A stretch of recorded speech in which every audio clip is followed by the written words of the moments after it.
नमस्कार दोस्तों, बॉलीवुड की बेहतरीन अदाकारा कांटा लगा गर्ल के नाम से मशहूर शेफाली जरीवाला का हाल ही में हार्ट अटैक से निधन हो गया। उसके करियर में एक फिल्म आई थी मुझसे शादी करोगी, जिसमें एक गाना था कांटा लगा जो सबसे पॉपुलर रहा, लेकिन बहुत कम लोग ही जानते हैं कि एक गाने से रातों रात स्टार बनी शेफाली जरीवाला को इस गाने के लिए कितनी पेमेंट मिली थी। तो चलिए इस वीडियो के माध्यम से आप लोगों को बताने वाले हैं। तो वीडियो में नए हो तो चैनल को जल्दी से सब्सक्राइब कर लीजिए। तो चलिए स्टार्ट करते हैं। एक गाना किसी की किस्मत बदल सकता है, इन बातों पर यकीन करना भले ही मुश्किल क्यों ना हो, लेकिन इंडस्ट्री में कई ऐसे सितारे मौजूद हैं जो महज सिर्फ एक गाने से पॉपुलैरिटी के लिए जाने जाते हैं। ऐसे ही एक स्टार शेफाली जरीवाला, जिसे कांटा लगा गर्ल के नाम से आप लोग जानते हैं, जो हमारे बीच नहीं रही। महज 42 साल की उम्र में शेफाली को हार्ट अटैक की वजह से निधन हो गया है। एक्ट्रेस शेफाली के अचानक हुए निधन ने टीवी इंडस्ट्री को सदमे में डाल दिया और बॉलीवुड में शोक का लहर फैल गया है। शेफाली भले ही ज़्यादा प्रोजेक्ट में नजर नहीं आई, लेकिन सलमान और अक्षय कुमार की फिल्म के गाने कांटा लगा ने उन्हें रातों रात स्टार बना दिया था। तो चलिए जानते हैं इस गाने के लिए उनको कितनी फीस मिली थी। शेफाली जरीवाला को जब फिल्म मुझसे शादी करोगी का गाना कांटा लगा मिला तो उनके पिता ने उन्हें साफ करने से इनकार कर दिया था।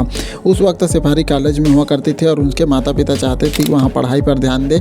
वहीं एक्ट्रेस इस गाने को पैसे की खातिर करना चाहती थी। शेफाली ने अपने पिता की बात न मानते हुए सलमान की फिल्म के गाने के लिए हामी भर दी। शेफाली जरीवाला ने एक इंटरव्यू के दौरान बताया कि कांटा लगा वीडियो सॉन्ग के लिए उन्हें 7,000 रुपये मिले थे। कांटा लगा गाने की हिट होने के बाद शेफाली इंडस्ट्री से गायब हो गई। हालांकि इसके पीछे की वजह उन्होंने अपनी मिर्गी की बीमारी को बताया। उन्हें डर था कि शूटिंग के दौरान उन्हें दौड़ना न पड़ जाए, इसलिए लंबे वक्त तक किसी दूसरे प्रोजेक्ट को हाथ नहीं लगाया था। शेफाली जरीवाला ने आगे चलकर कुछ म्यूजिक वीडियो किए और उसके बाद वहां पराग त्यागी के साथ नच बलिए 5 में नजर आई थी। वहीं आखिरी बार उन्हें बिग बॉस 13 में देखा गया था। हालांकि सोशल मीडिया पर शेफाली काफी एक्टिव रहा करती थी। उम्मीद करता हूँ यहाँ छोटी सी वीडियो आप लोगों को अच्छी लगी होगी तो अपने दोस्तों के साथ शेयर करना बिल्कुल मत भूलिएगा। कमेंट के माध्यम से जरूर बताइएगा कि शेफाली जरीवाला का कांटा लगा का सॉन्ग आप लोगों ने सुना है कि नहीं। मिलता है ऐसे कुछ नए वीडियो में, तब तक के लिए अपना ख्याल रखिए। जय हिंद, जय भारत, जय छत्तीसगढ़।